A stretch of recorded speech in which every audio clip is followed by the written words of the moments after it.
Well, I'm hearing the news about the Jesse James lately, and it seems like he's searching for himself, searching for something. Don't you think, Dr. Richards?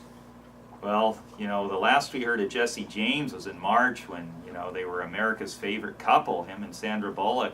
She had just won her Academy Award, and we were all rooting for them. And, he had come from this terrible background, and twice divorced, and covered in tattoos, and involved in motorcycles, but looked like he'd finally grown up. But then we found out that he had been having an 11th month affair with this woman that was covered with tattoos named Bombshell McGee.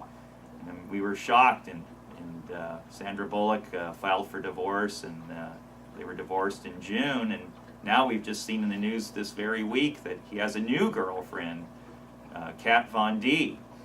And again, she's a tattoo artist.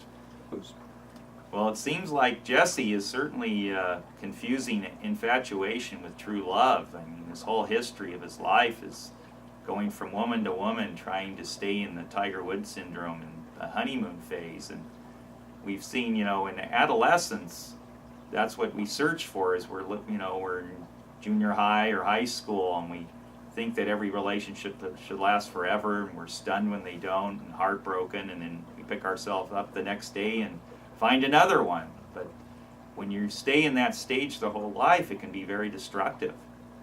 Yeah.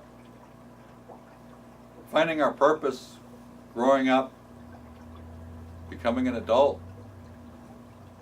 experiencing evolution from going from infatuation to true intimacy, true love.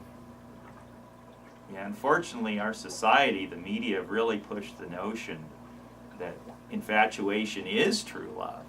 And that's what our book's about. We go into it in stage 3, that society really started being told, even in the 1940s and 50s, that solid, father figures were, definitely out of it. And you wanted to be a dashing, daring guy like Frank Sinatra or the Rat Pack.